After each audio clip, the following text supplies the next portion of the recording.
Hey friend, please subscribe. 1 second for you. Big deal for me. There's something unsettling about living in a house that feels like it's just a place to store things. No warmth, no connection, just walls and furniture. The kind of house where the idea of home becomes a distant, almost foreign concept. That's what my life had become.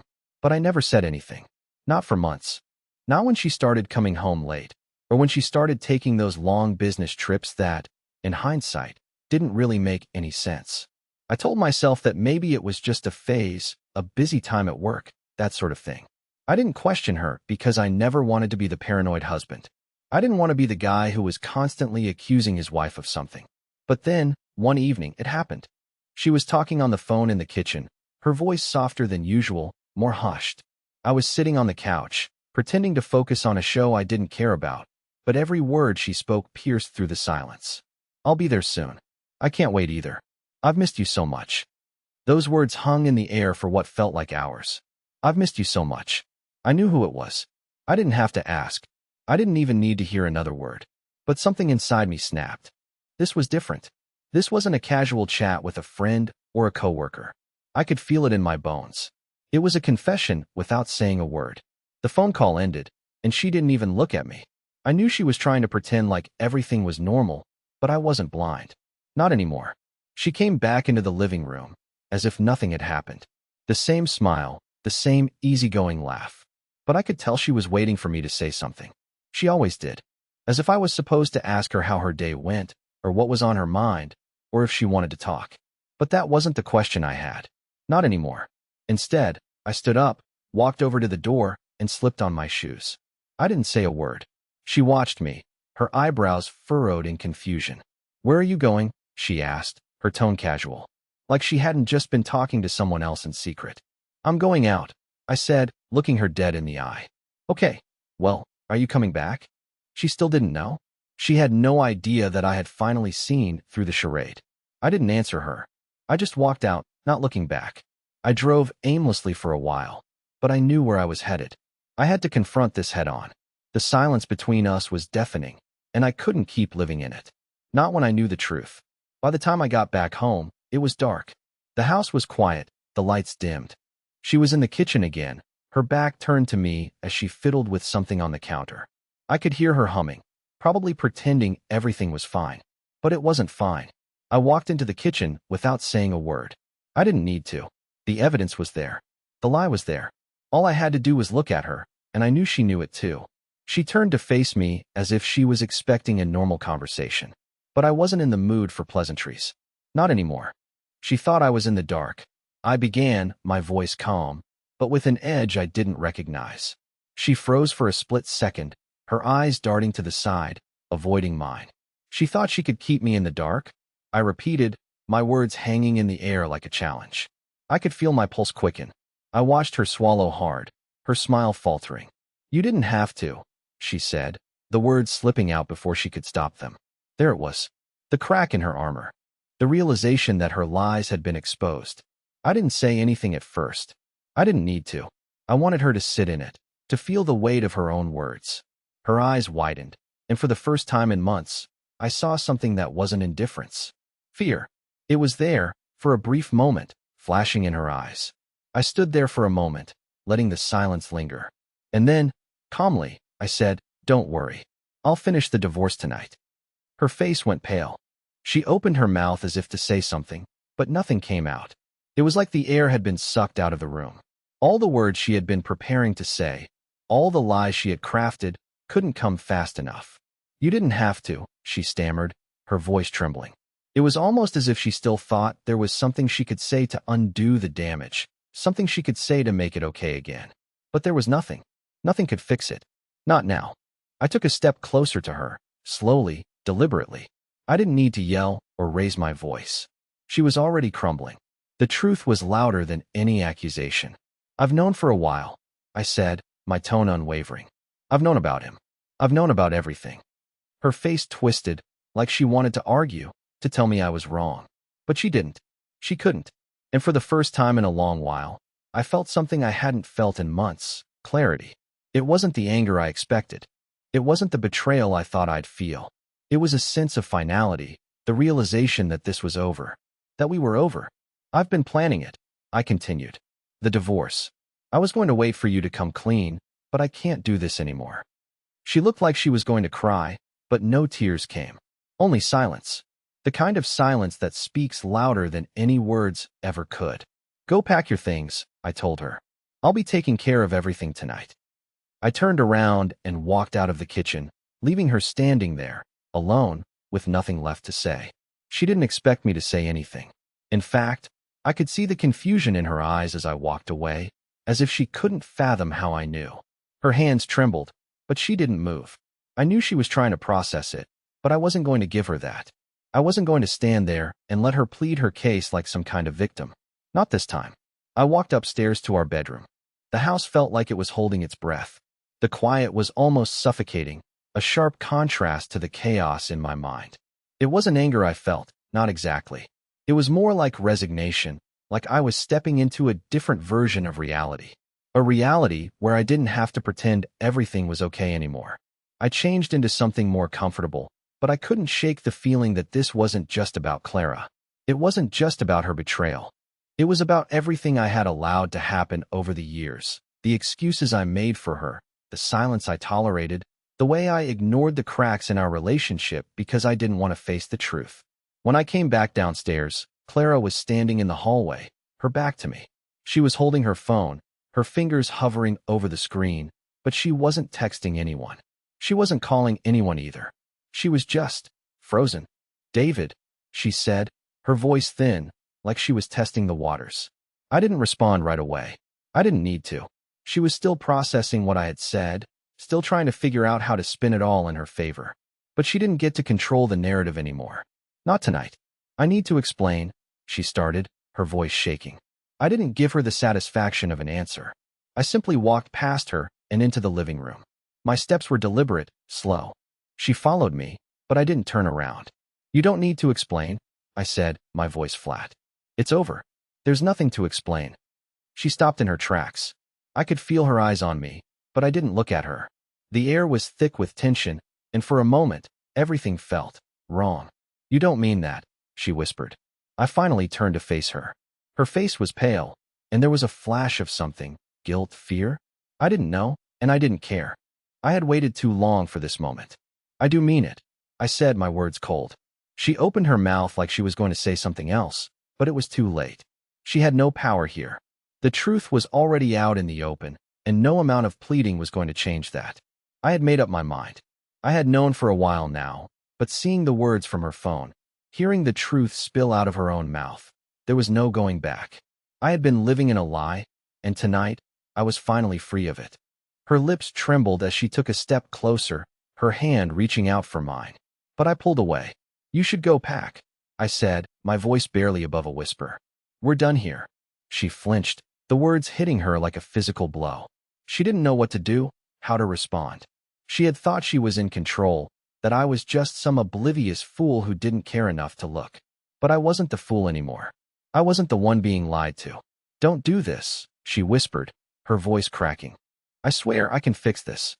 We can fix this. I shook my head. No, you had your chance. We're done. And just like that, the weight of the years of lies, of hurt, of everything we had built, crumbled. It wasn't dramatic. There were no angry outbursts or shouting matches. It was simple, clean, final. I turned my back to her again, walking toward the door. It wasn't a dramatic exit, no slamming of the door or yelling. It was just me leaving the house that had once been home. As I stepped out into the night, I felt a strange sense of calm wash over me. I was free. She thought I was in the dark, but I wasn't. I had been in the dark for far too long.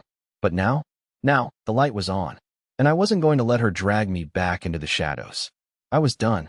It was strange, really. The quiet that filled the house after I left that night felt almost surreal. I had expected a rush of emotions, anger, betrayal, maybe even a sense of vindication. But instead, there was just a deafening silence. My own footsteps seemed amplified in the empty house as I walked out the door. I didn't even feel the need to look back. It wasn't just Clara I was leaving behind. It was the version of myself who had believed in her lies, the version of myself who had convinced myself that everything would work out. But tonight, I had shed that person. The illusion was gone. The next few days passed in a blur. I took care of the necessary arrangements, a lawyer, paperwork, all the little things that had to be done. I didn't want to dwell on it, didn't want to allow myself to feel the weight of the situation. The reality was still settling in. Clara hadn't contacted me, and honestly, that's what stung the most. I had expected her to fight for me, to try and explain herself. But she didn't. She seemed to disappear into the background, like a shadow that was slowly fading from my life. I started staying in a small apartment downtown, just a few blocks from my old office. It was nothing special, but it was mine. The first night I spent there was oddly peaceful, the hum of the city outside somehow comforting in its familiarity. The phone calls started the next day. At first, it was just messages from her, texts that were vague and apologetic, asking if we could talk. But there was no urgency behind them, no real emotion. I ignored them. I didn't need to hear her excuses. I didn't need to listen to her try to explain away months of betrayal. But then, something changed. It was late in the evening when I received the first voicemail. It wasn't Clara's voice at first, it was a man's. David, the voice on the other end said, "This is Lucas. I know this is difficult, but I think it's time you hear the truth." The blood drained from my face. The sound of his voice, so casual, so unapologetic, made me sick to my stomach. "I'm sorry, man," Lucas continued. "I never wanted it to get this far, but I had to tell you. Clara and I, well, we've been seeing each other for a while. I know you deserve better than this, and I wish I could have been more upfront with you earlier. But I guess I just wanted to say I'm sorry. I really am." The message ended, and I sat there, staring at my phone, completely still. For a moment, I didn't know what to do. Part of me wanted to scream, to throw the phone across the room, but I didn't. I stayed frozen, my fingers trembling as I replayed the message over and over. I had known about them, of course, but hearing it from Lucas, the man who had been sleeping with my wife, made everything feel more real. It made it harder to ignore, harder to deny. It was like he had peeled back the last layer of the illusion, exposing everything underneath. I didn't respond right away. Instead, I stood up and walked to the window of my apartment. The city stretched out before me, the lights twinkling in the distance. I tried to clear my mind, but all I could think about was how foolish I had been, how I had allowed myself to be deceived for so long. I didn't call Lucas back. That would have been pointless. But I did something else that night. I packed up a few things, grabbed a couple of old photos, and went to Clara's. I had to see her, just once more, face to face. I had to look her in the eyes and know for sure that she was the woman I had spent so many years loving. When I arrived, her car was in the driveway, the lights still on in the house. I hesitated for a moment, then walked to the door. The knock on the wood sounded strangely final, like a door closing that could never be reopened. Clara answered. Her eyes were red, as if she had been crying, and when she saw me standing there, she froze. "David," she whispered. There was nothing left to say. I didn't want her apologies. I didn't want her tears. I didn't want to hear how she had never meant to hurt me. All that mattered now was the truth, and the truth was that I had been living a lie for years. "I think we both know this is over," I said, my voice steady, my words final. She nodded slowly, her lips trembling. "I'm sorry," she murmured, her voice barely above a whisper. I didn't say anything. I didn't need to. There was no reason to prolong the conversation. This wasn't about forgiveness anymore. It wasn't about reconciliation. It was about taking control of my life again. "I'm leaving," I said, turning away from her, the finality in my voice hanging in the air. As I walked out the door for the last time, I didn't look back. I didn't need to. I had already closed that chapter. And for the first time in years, I felt free. Clara had thought she could keep me in the dark. But the truth had a way of coming out, and now she was the one left in the shadows. The days that followed felt like a strange kind of limbo. I didn't reach out to Clara. There was no point. There was nothing left to say. But the silence between us, between me and the life I once had, was deafening. I couldn't escape the haunting questions that circled in my mind. How long had she been with him? Was it something I could have prevented? Or had I been blind to the signs, ignoring the cracks in our relationship because I didn't want to face the truth? I spent the next few days trying to get back to some semblance of normalcy, but nothing felt normal. The empty apartment was both a relief and a reminder of everything that had fallen apart. My friends reached out, concerned, but I avoided their calls. I wasn't ready to talk about it. Not yet. But then, on a late evening, my phone buzzed. I didn't recognize the number, but something about it felt urgent. I answered, hoping it wasn't another message from Lucas. David, the voice on the other end said. It was Clara's. Her voice was shaky, uncertain. I knew that tone well. It was the same tone she used when she thought I didn't know something, when she thought she could still hide the truth from me. I need to talk to you, she said, her words trembling as if she were holding back tears. I paused. For a moment, I considered ignoring the call. I had nothing left to say to her. But something made me listen. About what? I asked, trying to keep my voice calm. I can't do this anymore, she whispered. I made a huge mistake, David. I never meant for things to get this far. I took a deep breath, my mind racing. I wasn't sure whether I was angry, sad, or just numb to it all. I didn't want to hear her apologies. I didn't want to hear her tell me how sorry she was. The truth was already out in the open, and no amount of words would change that. You've already made your choice, I said, my voice cold. There's nothing left to say. But she pushed on, her voice growing more desperate. David, please. You don't understand. I was confused. I thought I could make it work, but everything changed. I love you, I do, but... Her words trailed off. I could tell she was trying to hold back tears, but I couldn't bring myself to feel sorry for her. Not anymore. I couldn't stay on the phone with her any longer. You should have thought about that before, I said, my words cutting through the air. Before you decided to lie to me. Before you threw everything away for him. There was a long pause on the other end, and for a moment, I thought she might hang up. But then, quietly, she spoke again. I never meant to hurt you. Her voice cracked, and I could almost hear the regret in her words. But it wasn't enough. It was never going to be enough.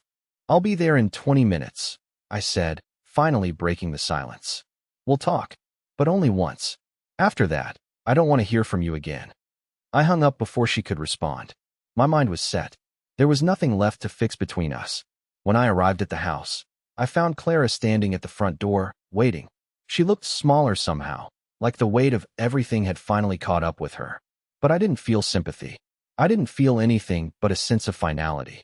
I didn't waste time with pleasantries. You wanted to talk. Let's talk. She nodded, stepping aside to let me in. The house still felt like it belonged to us, but it didn't. It never would again. We sat in the living room, facing each other, the distance between us palpable.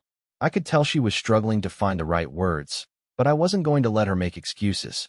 I wasn't going to sit there and listen to her rationalize her actions. I know what you're going to say, I began, cutting her off before she could speak. You're going to apologize. You're going to tell me how sorry you are. You're going to tell me that you never meant for it to happen. But the truth is, it doesn't matter anymore. Her eyes watered, but she didn't say anything. She just looked at me, her lips trembling. I don't care about the reasons, I continued. What matters is that you made a choice. You chose him. And you didn't even have the decency to tell me the truth. Instead, you lied. You kept pretending that everything was fine while you were with him. I couldn't help the bitterness that crept into my voice. But I didn't care. She had taken everything from me. She had taken my trust, my love, my sense of security. And now, she was sitting here, hoping that a few tears and a half-hearted apology would fix it. I never wanted to hurt you, she whispered again. But this time, I didn't believe her. You should have thought of that before, I repeated, my voice growing quieter. There was a long, heavy silence between us. I could feel the weight of it pressing down on me. This was it. The end. I stood up. You've had your chance. I'm done here. Clara looked up at me, her face full of regret, but it was too late. There was no going back. I'm sorry, David, she said, her voice barely a whisper. But I was already walking toward the door. I didn't need to hear it anymore. When I stepped outside, the night air felt different. It was like the world had shifted, like I had crossed some invisible line. There was no going back to the way things were. Not for me, not for her. Clara thought she could fix this, but she couldn't. And I wasn't going to wait around to see if she would try again. It's strange how quickly things can change. One moment you're living a life you think you understand, and the next, everything feels like a distant memory. The days after that conversation with Clara felt like an endless loop of emptiness. I threw myself into work, pretending I could fill the void she had left behind. I made new plans for my life, determined to carve out a future that didn't include her. But life has a way of throwing curveballs. It was a week after the last time I saw Clara that I got the call. I wasn't expecting it. I didn't even know her number was still in my contacts. But there it was, ringing on my phone late one evening. I stared at the screen for a moment, the name Clara flashing in front of me. My first instinct was to ignore it, to block the number and move on. But something stopped me. Maybe it was the unanswered questions that still lingered in my mind. Maybe it was the hope, however faint, that she might actually tell me something I didn't already know. I answered. "David," she said, her voice strained, like she had been crying. "Please, you need to listen to me." I exhaled slowly, fighting the urge to hang up. "What is it, Clara?" I don't know how to say this." Her voice wavered, and I could tell she was struggling. "But I've made a huge mistake. I don't want to lose you, David. I've been a fool." I felt nothing but numbness as I listened to her. She was trying to reach me. I could hear that. But the words she was using, the tone, it felt rehearsed. Like she had said it all before, to herself, over and over again, hoping it would make a difference. "You had your chance," I said, cutting her off. "There's nothing left to fix here." She didn't respond right away. I could hear her breathing heavily on the other end, as if trying to collect herself. "I know I can't undo the past," she finally said, her voice barely above a whisper. "But David, I need you to know something. Lucas, he's not who you think he is." I felt my pulse quicken. "What are you talking about?" I don't know how to explain this," she said, her words becoming more frantic. "But Lucas, he's been blackmailing me. He has something on me, something I didn't want you to find out." The words hit me like a punch to the gut. I could feel my heart racing as I tried to process what she was saying. Lucas wasn't just some guy she was seeing. He was controlling her, manipulating her. My mind spun with 1,000 thoughts, but none of them seemed to make sense. "Blackmail?" I repeated, incredulously. "Are you serious right now?" "Yes," she said, her voice growing louder. "He's been threatening me, David. I didn't know how to get out of it. I didn't want to drag you into this, but I don't know what to do anymore." I stood up from the couch, pacing the room, trying to make sense of her words. Everything was spinning out of control. It felt like she was throwing one more lie at me, but the desperation in her voice, was it real? Or was she just trying to manipulate me again? "Why didn't you tell me this sooner?" I asked, struggling to keep my voice steady. I didn't know how," she admitted. "He's been watching me, threatening to destroy everything. I didn't want you to know, David." I was scared. I could feel the tension building inside me, but I held back the urge to shout, to demand answers. This wasn't the time for that. "I don't know what you want from me, Clara," I said, my voice low. "You're telling me this now, but why should I believe you? After everything?" "I know I've lied to you," she said, her voice cracking. "But please, David, please just listen to me. I need your help." The words were so simple, but they hit me hard. I couldn't decide if she was being honest, if she was finally telling the truth, or if this was just another attempt to manipulate me. "Clara," I said, finally, "you had your chance to tell me the truth. All of it. I can't keep doing this. I can't keep being dragged back into your lies." But she wasn't done. "Please," she whispered, almost pleading. "Just meet me one last time. I promise, I'll tell you everything. Everything you need to know." I closed my eyes, taking a deep breath. The weight of the situation was starting to feel too much. I was done with her. I had told myself that 1,000 times over. But something inside me, some last shred of curiosity, or maybe it was just the need for closure, made me hesitate.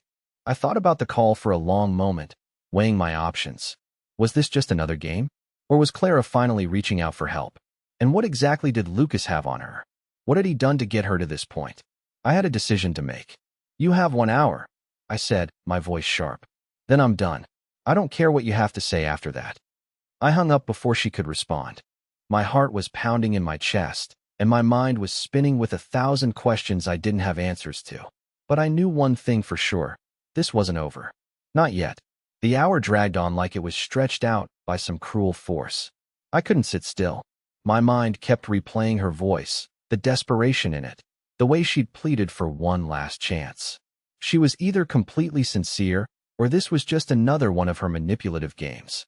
But either way, I knew that I needed answers, even if they shattered whatever was left of the life I thought I had. I met Clara at a small cafe downtown, a neutral ground, somewhere between the life we had shared and the one I was trying to build. It was the kind of place where people could sit across from each other without much pressure. Except today, Everything felt more intense than any confrontation I'd ever had. When I walked in, I saw her immediately. She was sitting by the window, staring out at the street. Her face was pale, eyes tired, and her hands were clasped tightly in front of her. She looked different, smaller somehow, like she had lost something important. Maybe it was herself. Maybe it was me. I sat down across from her, but neither of us spoke right away. There was a strange kind of tension in the air. I could feel the weight of everything between us. All the lies, all the secrets. Finally, Clara looked at me. Her eyes were red, but there was a certain resolve in them now, something I hadn't seen before. "David," she began, her voice quiet but firm, "I know you're angry. I don't expect you to forgive me, but I need you to understand what happened." I didn't say anything. There was nothing to say. I just watched her, waiting for the truth to finally come out. "I never meant for things to get this far," she continued, her gaze dropping to the table. "When I met Lucas, I thought it was just harmless. A distraction, you know? Something to make me feel alive again. But then it spiraled. He started manipulating me, using things I didn't even know he had on me." I leaned forward slightly, feeling the tension rising in my chest. "What do you mean? What did he have on you?" She hesitated, looking away for a moment, as if trying to find the right words. "It's not what you think. It wasn't just an affair. Lucas had compromising information about me, about things in my past that I didn't want you to know." My pulse quickened. "What kind of things?" "I didn't want you to know about my history before we met," she said, her voice barely above a whisper. "The things I did when I was younger. The things I regret. But Lucas, he found out about them. And he used that to control me." I felt a knot form in my stomach. "So, this wasn't just about cheating? He had you in some kind of trap?" Clara nodded, her eyes finally meeting mine. "Yes. He manipulated me, David. He told me that if I didn't do what he wanted, he would ruin my life. He would expose everything." I didn't know what to say. My mind was racing with questions, but I couldn't process them fast enough. "And what exactly did he want from you?" "He wanted power," Clara said, her voice shaking now. "He wanted to control me, to make me feel like I was his. But I didn't know how to break free. I thought I could handle it on my own, that it was just a phase, but then it all got out of hand. And by the time I realized how deep I was in, it was too late." There was a long silence between us. I didn't know how to react. I wanted to be angry. I wanted to scream at her for letting this happen, for destroying everything we had.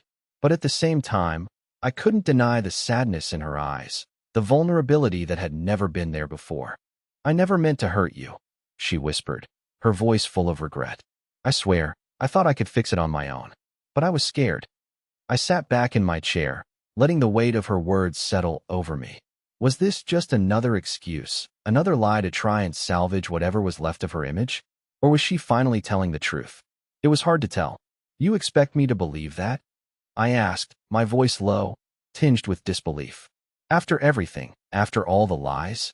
You expect me to just accept that you were manipulated?" Clara reached across the table, her hand trembling. "I understand if you don't believe me. I understand if you never want to see me again. But please, just know that I never meant for any of this to happen. I never wanted to hurt you." For a moment, I thought about it. I thought about what she was saying, about the possibility that she really had been trapped in something she couldn't control. But then I thought about everything that had happened, the lies, the betrayal, the years of her secrets. And I realized I couldn't go back, not even if she was telling the truth now. I pulled my hand away, leaning back in my chair. "I don't know if I can believe you, Clara. You've hurt me too much." She looked down at the table, her face a mixture of regret and hopelessness. "I understand," she said quietly. I wanted you to know the truth, David. I didn't want to leave things like this." I stood up, feeling the weight of the moment settle in. "It's too late for that," I said, my voice firm. "There's nothing left between us."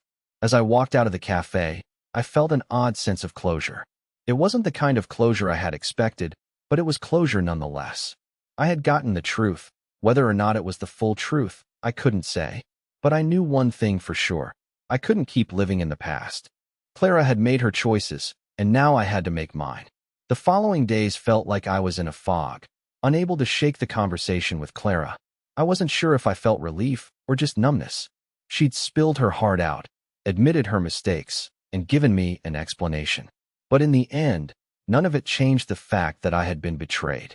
The damage was done, and no amount of words would undo what had happened. I tried to move on. I buried myself in work, kept to myself, and avoided any reminders of her. It was the only way I knew how to cope. But then, one evening, something completely unexpected happened. I was sitting at home, scrolling through emails when my phone rang. The number wasn't one I recognized, but I answered anyway. David. The voice on the other end was calm, almost too calm, but familiar. Lucas. My heart skipped a beat. Lucas, I said, trying to keep my voice steady. What do you want? I think it's time we had a talk, he said, his tone flat, almost bored. I could feel a surge of anger rising in me. A talk? After everything you've done? Relax, he said dismissively. I'm not here to make excuses. I just think there are things you don't understand. I stood up, pacing the room. I don't need any more explanations. You've already ruined my life. He chuckled, like it was all a joke to him. No, David, you don't understand the full picture, and that's why I'm calling.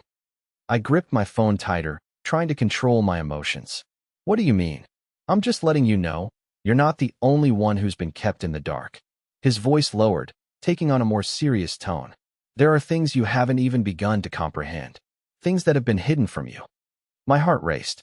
What the hell are you talking about? I'm talking about Clara. She's not as innocent as she's made herself out to be, Lucas continued, his words heavy with meaning. You've been played, David. But she's been playing a much bigger game than you think. My breath caught in my chest. This didn't make sense. If Clara had been lying to me, then why would Lucas be telling me this? Was he trying to manipulate me further? Or was there more to the story? You think I'm just going to believe whatever you say? I snapped, growing more frustrated by the second. I don't care if you believe me or not, he said, his voice casual. But you'll want to hear what I have to say. I guarantee it. I was silent for a moment, the weight of his words sinking in. The last thing I wanted was to be dragged back into their mess, but the curiosity gnawed at me. I couldn't help it. I needed to know the truth, no matter how ugly it was. What's the point, Lucas? I finally asked, my voice low. What do you want from me? I just think you deserve to know what's been happening behind your back, he said. Clara's been keeping secrets from both of us. And the truth, well, it's something neither of us saw coming. I stood there, my mind racing. I didn't want to go down this road again, but I knew I had no choice. The truth was right in front of me, and if I didn't pursue it now, I'd always wonder what I had missed. Fine, I said, my voice firm. Tell me. There was a pause on the other end of the line, and for a moment, I thought he wasn't going to say anything. Then, with a smirk I could almost hear through the phone, he finally spoke. I'll tell you everything, Lucas said, but you won't like what you hear. And just like that, my world tilted again. Whatever he was about to say was bound to change everything. Where do you want to meet? I asked, not sure if I was ready for what I was about to hear, but knowing there was no turning back now. I arranged to meet Lucas the next day. The location was a quiet, inconspicuous bar on the edge of town. When I arrived, he was already there, sitting in a dim corner, his posture relaxed, like he was waiting for me all along. The minute I saw him, my blood boiled, but I held my ground. I had to hear him out. This was the last step to untangling the mess that had become my life. As I sat down across from him, he didn't waste any time. Clara's been hiding more than you think, Lucas began, his voice steady. She's not just some helpless victim. She's been orchestrating things, manipulating both of us, and she knew exactly what she was doing. My stomach churned. I leaned forward. What are you talking about? She's been using me, David. For leverage. She knew about something from her past, that she was afraid you'd find out. She got me involved to cover her tracks, and all of this was part of her plan. She's been playing both sides. I stared at him, not sure whether to believe him or not. But the way he spoke, there was no hesitation, no sign of guilt. He wasn't lying. It all started to click. You're telling me she set this whole thing up? I asked, barely able to process the words. Exactly, he said, a wicked grin creeping onto his face. She had a way out, a way to escape the consequences of her actions, but she never expected you to figure it out. She underestimated you. I felt a surge of anger mixed with relief. Clara had played me, used me, manipulated everything. But she hadn't counted on the one thing that would undo it all, my own clarity, my own refusal to be a pawn in her game any longer. I stood up abruptly, my chair scraping against the floor. Thank you, I said, my voice tight with barely contained fury. You've done more for me than you know. I'll deal with her now. Lucas didn't try to stop me. He knew the game was up. As I left the bar, I felt a strange calm wash over me. The pieces were finally falling into place. Later that evening, Clara called again. I didn't answer at first. I needed some space, some time to think. But finally, I picked up. "What is it, David?" she said, her voice cold, but I could hear the tension in it. I smiled grimly, leaning against the doorframe. "I know everything, Clara. About you. About Lucas. About how you've been playing me. And I think it's time we both face the consequences." There was a long silence on the other end. Then she spoke, her voice suddenly shaky. "David, please, you don't understand." No. I interrupted, cutting her off. "I understand perfectly. You've been using me, lying to me, and destroying everything we had. But you forgot one thing. You underestimated me." I paused, letting the weight of my words settle in. "I'm done, Clara.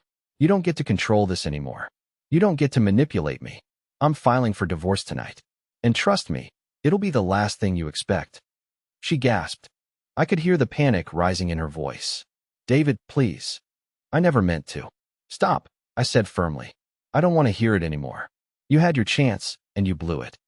I hung up, feeling a sense of finality that I hadn't felt in months. The power had shifted, and for the first time in a long while, I wasn't the one left in the dark. The divorce was finalized quickly. Clara fought tooth and nail, but it didn't matter. She had lost her grip on everything.